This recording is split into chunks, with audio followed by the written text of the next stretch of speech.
Hello and welcome. We are live. We're live on LinkedIn. We're live on Facebook.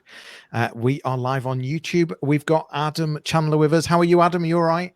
I'm well, thank you. Yeah, how are you?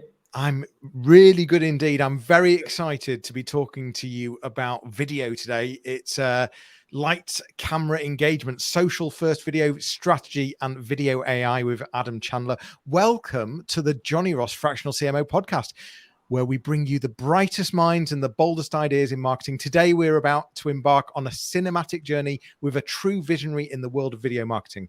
Picture this. You're about to discover the art of captivating your audience through social first video, crafting winning video strategies and harnessing the incredible power of video AI. And who better to guide us through this journey than the founder of Real Film, Adam Chandler. Adam's journey through the world of video marketing has been nothing short of remarkable. From his early days working with industry giants like the BBC, ITV, and Channel 4 to collaborating with global names such as Netflix and Disney, Adam has become a force to reckon with. It's clear to see that Adam has a really strong vision in terms of sharing his wisdom, insights, and experiences in video. And we've worked together. Adam helped do one of my first show reels when we were, in fact, there was a catwalk going on at the same time, I think. And we're going back a few years. I was doing some social media and SEO talks on stage at the same time as a catwalk going on. It was interesting. We got some great footage, and in fact, it's still part of my show reel today. So thank you very much, Adam. It is. And thank you for the intro. I think that's the best intro I've ever had. So thank you very much. And we were joking. Anyone that's watching, by the way, so you might be listening on the podcast. Thank you so much for being here. You might well be watching, whether you're live with us right now. If you are, please do comment, or whether you're watching the replay on YouTube. We were just laughing in the green room right now. You know, Adam's quality of video is super high. But in terms of live video, well, it's questionable. If you're watching right now, Adam is how not to do live video. I am on the move, so I'm on a random laptop. We've got the light in the background. We've got the camera looking up at Adam. We've got not the best microphone, not the best speaker. It's a brilliant setup. But anyway, it's good fun. And more importantly, you wouldn't be employing Adam for live video. You'd be employing him for bloody good online website, social media, TV, film type video. Cinematic video is where Adam's focus is. So what we wanted to do was step straight into video strategy. This is about, businesses listening right now, whether it's a head of a marketing department or head of brand or or even a CEO of a company. We know we should be doing video. In fact, we may have even tried it. What makes a good video strategy, and what do businesses really need to think about for what's the essentials for a well-defined video strategy, and how does it contribute to their success? What are the things that they need to be thinking about when it comes to video strategy?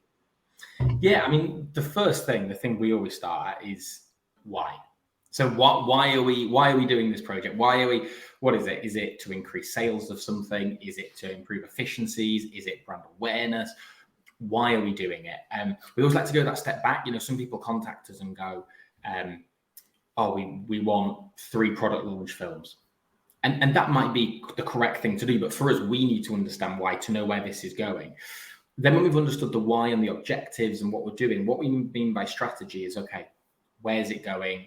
How are we making it? Is it a film? Is it an animation? Is it a blend of both? Is it one 60-second film? Is it 4 15-second pieces of content that are going out over time? Where's it going? Who do you want to watch it? How are we going to engage these people? So it's content that tailors to that audience. So really it's all that thinking, and then we come up with the strategy of, okay, we know all this information, we know what we want to achieve. This is how we feel is the best way to do it. And it's a very collaborative process, that. So if you're thinking about sort of what are the steps to putting some kind of strategy together, where do you start? And, I think one of the issues that, let's just talk about the elephant in the room. A lot of people think, video, and they think expensive. Yeah. But I guess some of these people don't really value the true or get the true value of what video can achieve, I think, as well. And I think part of the strategy, you tell me, you're the expert, but part of the strategy is to try and get more out of just, don't just think of we're just going to film something for a 60-second video here, but actually, can we get more out of it? Can we do more on the same day? Can we repurpose? So I just want to talk about, what I'm just raising that, there is a cost and you do need to invest. Yeah. So bearing that in mind, what are the steps to putting some kind of video strategy together? Yeah, there's different levels of investment. There are lower levels, there's really, really high levels, and ultimately it is about catering to that in a sense, because obviously budgets are not limitless most of the time. But putting that strategy together, that comes into it. It's okay, what budget's available? What are we able to do? What are your objectives? So first up, we'll find out, kind of like, what's the actual marketing strategy? How does that feed into the marketing plan? And how long are you wanting to get a piece of, like, how long are you going to want to use this content for? Is it a bit of a, we get it in, we use it over a week or two, it's a short burst and we absolutely hammer it? Or is it we want to use this content for the next 6 months, next year? So to give you an idea, we filmed a quite prestigious show for a big lifestyle brand. And they kind of said, look, we've got this opportunity. We want to get loads of content. We'd be silly not to do it. And we kind of went, well, it's an event, it's a show, it's a very live thing. But you want to get longevity from it. So we made from that, I think we shot for one day, we made about 30 pieces of content. Wow. And some was about their products, some was about people who were engaged with them, some was about their partners. And some of that content was live show content. Some of that content was about their product that was used in future, but it was filmed at the show because everyone was there. Some of it was kind of quite inspirational video that could be used for a long time to come across website, Instagram, LinkedIn, sales pitches all over the place. But it had that upfront thinking. We didn't just turn up to the show and go, we're just going to film loads of stuff. We put the strategy in place first of, this is the opportunity. Filming this could be used here, here, here, and here. Let's go make the content with that person, shoot that product. And then we brought the whole strategy together. Yeah. So I like the idea of considering how long you might want to use video for, whether it's just a short, sharp, it's just something for social today. And we're going to definitely be talking about social, by the way. If you're watching or listening right now, we are absolutely heading into what is called social first video. And I assume that's video for Instagram, for TikTok, Reels, all sorts of different stuff. We're definitely going to be diving into that, but keeping it sort of at the strategy level for now. One of the things you've talked about is the longevity of the video. What are the other steps? What are the other things that you need to be thinking about? I quite like Excel sheets. I quite like plans. I quite like, what are the 5 things we need to think about to put some kind of strategy together? What else are give us some more steps? Yeah. So something else is audience. Like who is the audience we're talking to here? If we're filming a product that's aimed at, let's say, 30 to 40-year-olds in an affluent area, let's say, why would we make content with the creative behind it and the style behind it that might appeal more to teenagers? And those people I've just spoken about, data shows they hang out on places like Instagram, LinkedIn, places like that. Whereas that younger teenager, it's more like TikTok, Snapchat, and a bit of Instagram as well. But understanding that audience and understanding where they hang out, but also the kind of things they want to see and the things that engage them in today's world is a part of the strategy. So doing that character profiling and really understanding that side of it before we get into any creative, anything like that of how we're going to make it. That's a big part of it as well. So you might be thinking that you want a hero video for, let's say, the homepage of a website, the moment it loads. I'm not going to ask you to sell that to us because, first of all, I know you will be able to, but secondly, if people are listening or watching right now and don't believe in the value of potentially something like a hero video, then, it works. So perhaps, one of the things that you identify is we want a long-term, perhaps for the next year or two, a hero video on the homepage.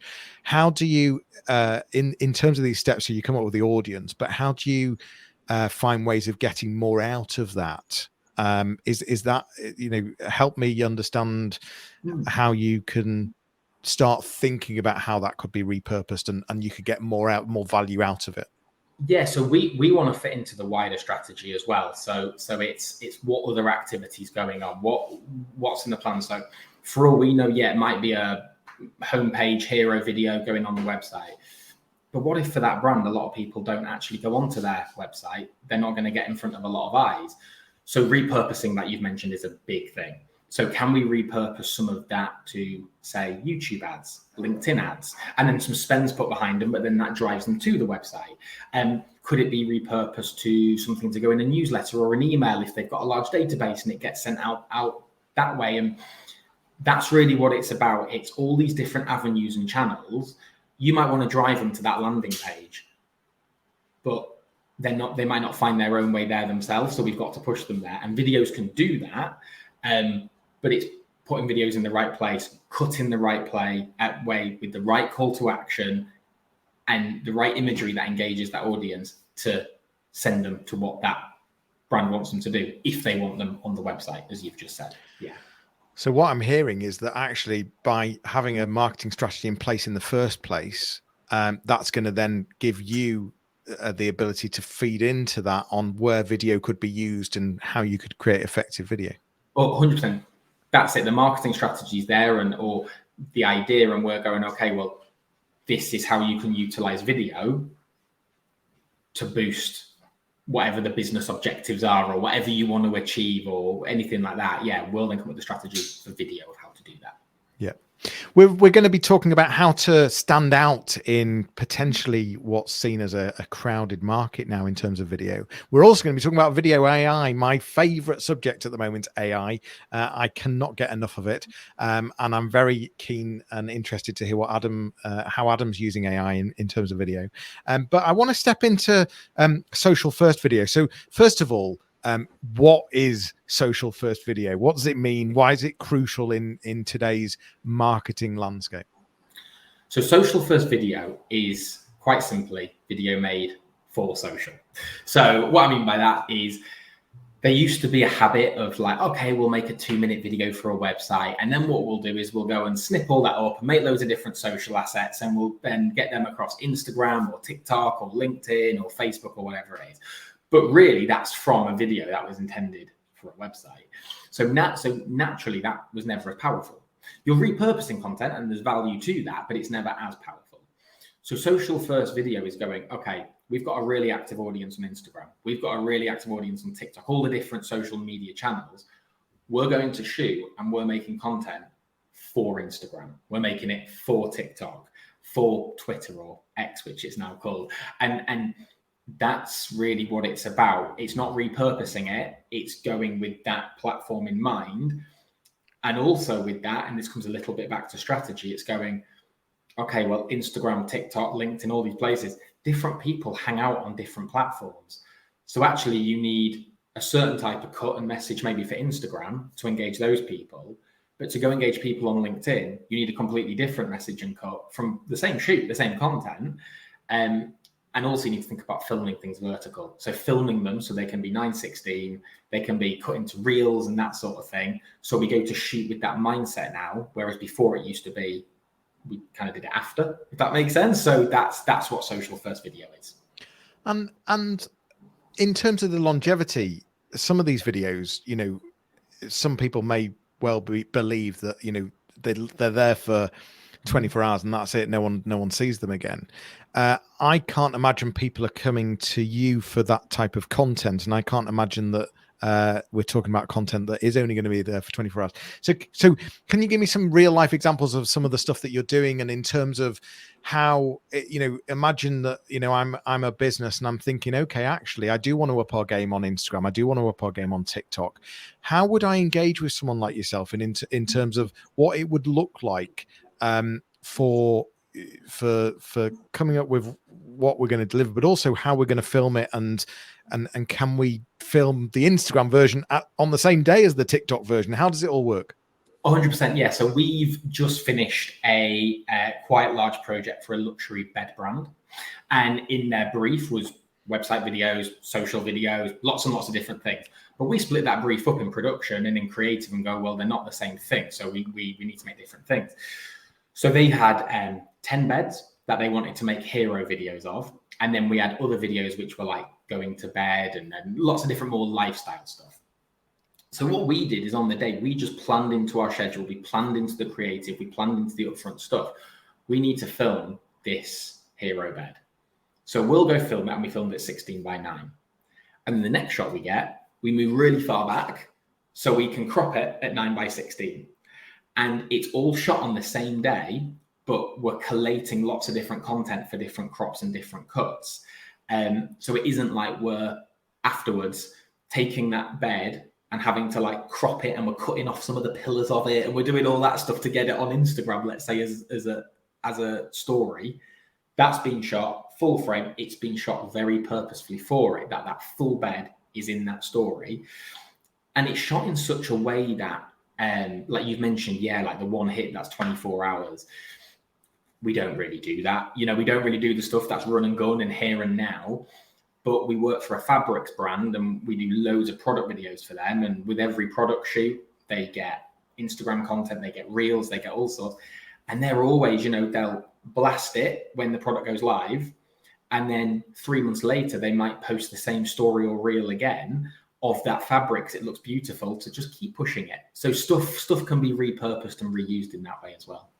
And in your experience with some of the brands that you've worked with, some of the films that you've done, I'm thinking what works in terms of TikTok videos. So in terms of what engages, what cuts through the algorithm for some of the stuff that you're doing with some of the brands that you're working with and some of the videos you're producing specifically. Let's do all the platforms perhaps. Talk to me how TikTok video is different to Instagram and what you find works. Yeah, so TikTok, short, sharp, punchy. Really, you're talking 6 to 10 seconds. That's what most things are. 6 to 10 seconds. Yeah. This is for absolute ultimate engagement. Some videos start with like the logo up front or something like that. Bin that. You're not having that on TikTok. You're straight into it. That isn't saying there isn't a place for a longer form piece of content. But if you're a business and you want to engage in a short amount of time, 6 seconds, 10 seconds. And are we talking... Oh, sorry to interrupt. Are we talking TikTok ads here, or are we talking just a talk, should we call it? Yeah. Both are ads, shorter the better. People don't really like watching ads. Ads are obviously coming up more and more on TikTok now, like they were always going to. They're becoming more and more prevalent, but ads are short. The actual just post. I was with someone the other month who does TikTok. He was saying it's like 3 posts a day now is like the optimum. And I definitely find with video, 6 to 10 seconds is of professional video, that is. Yeah. If you're making it on your mobile phone, it's a bit more raw and authentic. You can get away with longer. But something quite professional, I think TikTok's still that platform where people, it's not new anymore, but it's also... it's got people on it who push against ads. Ultimately, that's why people move to a different platform sometimes, right? Because they're seeing too many ads and they go, I don't like this, I keep getting sold to. So when people see high quality professional video, they like it, but keep it short, get your message across. That first 2 to 3 seconds is key. Get your message in that first 2 to 3 seconds, let people know what it's about, and they can decide if they want to keep watching. And that's important. Is it the same on Instagram, or is there any differences on Instagram then? Instagram's different. So in Instagram, you can get away with a bit longer. But to give you an idea on stories, you want to be like 15 seconds max. There's data that's out that shows stories last 15 seconds and it moves on to the next story. I think maximum is what it is at the moment. If you move past 15 seconds, the current status with video, 70% of people don't watch the second story. Okay. So you keep that one video with that one message at 15 seconds.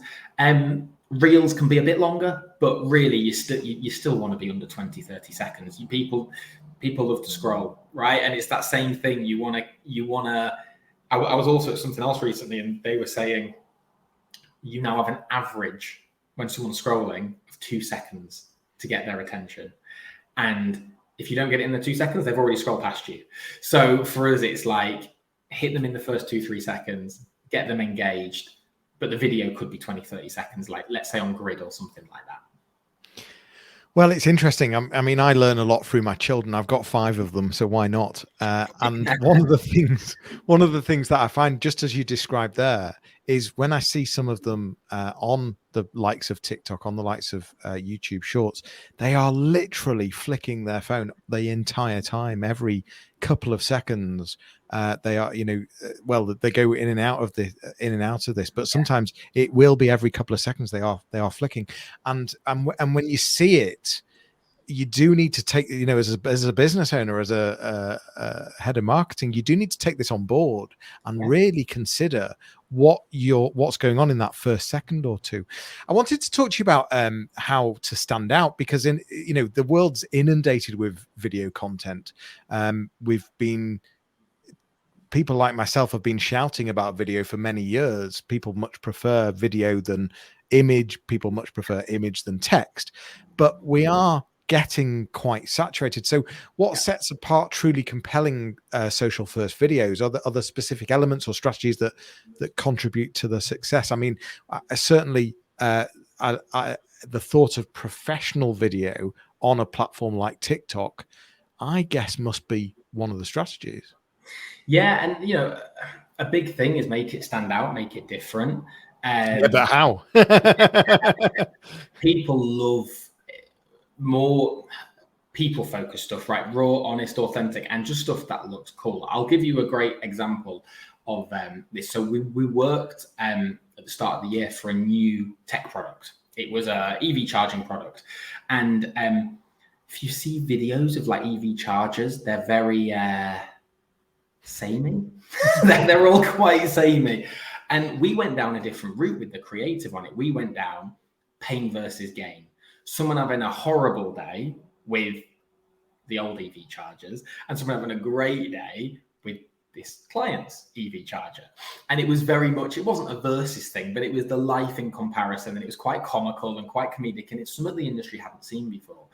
Now, this was a campaign for social. It got used all over, and it had some media buying and billboards and stuff like that. And the feedback from the client has been exceptional. It's potentially getting put for industry awards. It's stood out. They've had so many comments. It's had more eyes on it than most of the EV chargers. And it's just because it's a bit different, but also we got in people's faces with it, as in we got straight to the point. We got straight to the charger. We got straight to the comedy. We got straight to the pain, straight to the product. No messing about this. Look after the world, and we'll do this, and it's green, and all those messages are still in there, but it's done in a different way.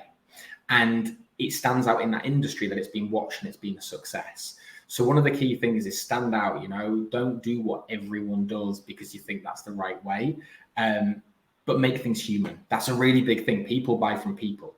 I'm not saying sit in front of camera as an MD or whoever it is and start talking to camera, because no one wants to watch that. But it's about making things human, making things relatable, and making it seem accessible to everyone. And that's very much what we did in that, and had a massive success. So I'm also hearing a bit of comedy, a bit of personality. You've talked quite a bit about product, direct to consumer, D2C. I'm wondering around business services, B2B. Any examples in terms of how to stand out from a service point of view? Go for it. Yeah, it's very similar, right? So it's look different. Don't do the same old thing again, but to bring back the fabrics brands, they're a B2B. They sell to B2B businesses. We make their product look stunning, but we make it look stunning from second 1, right? We don't make it look stunning from second 10 as we're building up a story and do something. And often with their product, we get straight to the product they're selling, and we've done interview films with them. We've done heritage films with them, but we put what they do at the front of it. And we put a creative behind it that shows that off in a really stunning way. It's got all the same stuff, the strategy, where's it going? And they pretty much now do a video for everything they do. That's a campaign, because they go, it works. You bring it to life and it works, whether it's a product film, whether it's a heritage film, whether it's a brand film, whether it's a communications piece, it works. And that's, does that kind of answer your question on that one? Yeah. Yeah, it does. Let's talk about video AI. I'm seeing that we're short on time. I very much want to get into video AI. How are you using AI in video? And what are some of the crazy things that you're making happen without people even realizing? Yeah, so I'm like you. I love AI, and I at the start of the year got very, very excited by it. Started using it, and then had to kind of move back a little bit because realized it wasn't quite ready. But it's getting better and better all the time with everything that we do. And by wasn't ready, just wasn't ready in all areas. But it's constantly progressing. So, for example, let's take us now on film, right? If we film someone, and let's say we want to cut me out and put me on a different background, which is what you mentioned at the start. For an editor to do that themselves, with me moving around and doing all the stuff, it's really hard on video. And it's called rotoscoping. And really complex things could take a day, might take less, might take longer. We've got some AI now that we press one button and it does it in about 5 seconds flat. So the AI just does it for us. I'm cut out, I can be put anywhere, we've just saved a day. We've got other things where we could take a picture of something. So let's say we filmed a plant or a hot tub or something like that. And we've only got a picture, and for whatever reason, we don't have the shot. And we find months later we could do with a shot of this thing, but it's needed quick. We can put that photo into some software, and out the other end will spurt a 10, 15 second video where the camera's moving, the plant's moving, the water's moving, whatever it is. And it looks like we genuinely filmed that scene for 15 seconds. And you would have no idea that AI did it. I mean, I've seen examples of a photo of a horse with someone on it, and then it's spurted out a 15-second clip of this horse galloping along sand with the person on it holding the hat and stuff. And the photo is nothing like that. It blows my mind. So that's some of the stuff we're doing, and there's lots more as well. Does it doesn't sound like it does. Does it worry you, or I guess it excites you? Does it worry you as a videographer? It doesn't worry me because I don't think it's quite there on creative yet. We and like sculpting it, and like we spoke about video strategy and all that, it will come. It isn't there yet. What actually worries me, being honest, short term is very much plagiarism, it's copyright, it's misconceptions, people doing bad things. So there's AI now, for example, that let's say we were on this call and we said something naughty or something we wish was deleted. Or if someone else wanted us to sound like we've said something that we'd never said. Yeah. We've got some software that essentially, as long as it's got half an hour to an hour of someone's voice, we can get it to say anything and match that person's lips. And in some ways it's good, because if we film a piece of internal communications and that whoever it is in front of camera has missed something key in their script that they wanted to say, or they thought about something as an afterthought, we go, oh, we can add that in if we have your permission. And no one will know it wasn't filmed. But also there's things coming out on the internet that people haven't said, and people are making it out that they've said it. And that is where I think AI is a little dangerous with video editing and what it's doing. But the example you've given where you're doing an internal training or internal messaging to a staff team and something's been missed, or perhaps you've spent a full day doing a ton of filming for a hero video, whatever it might be, but you've missed that 3 seconds of message. Yeah, the ability to add that in, I think, is really powerful. Absolutely. Yeah. Is this I'm hearing that this should be all about embracing it, but being cautious. Yeah, I mean, for me, I know there's a lot of talk out there about AI is going to take our jobs, it's going to do this, and it's going to do that. I think quite the opposite. I think AI is going to enhance what we do. I think we utilize it in the right way, it's going to be great. Some of it isn't. We've used AI for a few things and we've gone, oh, that doesn't look good. So we've had to do it ourselves. So it's not there with everything yet, but I think it's going to increase efficiencies. I think it's going to create more value. And I think it's about how we use it to make better work that does a better job for brands and businesses and helps them. That's the key thing. So we're trying not to get rid of it. Yeah, and I think you hit the nail on the head there with in terms of enhancement, efficiency, productivity. It enhances what you do, and in fact, what I personally think is that if you don't embrace this, then you'll get left behind, and competitors will overtake. And I think this is all about embracing. Yeah, 100%. It is all about embracing it. I do truly believe those that don't, just what you said, will be left behind. Yeah. Well, fantastic. What a great episode. We've talked about video strategy, social first video AI. Adam, if people are interested and want your services, maybe they want a really impressive video or video collection for their marketing strategy. Maybe they want something on TikTok or whatever it might be. Where do you hang out? Where's the best place to find you? What's your website? Where do people go? Yeah, so the website is www.reel-film.co.uk, REEL, play on word with the reel. And I'm on LinkedIn as well. Really, DMs on LinkedIn. I'm always on there. So if someone wants to message me, that's a good place as well. All the links will be in the show notes. I hope you've enjoyed today's episode. We've dissected video strategy. We've looked at TikTok and Instagram videos, reels and story video, and how to incorporate video AI into your video strategy. Adam, thank you so much for taking time out to talk to us. Thank you for having me. If you're listening, if you're watching, thank you so much for being here. Please don't forget to subscribe.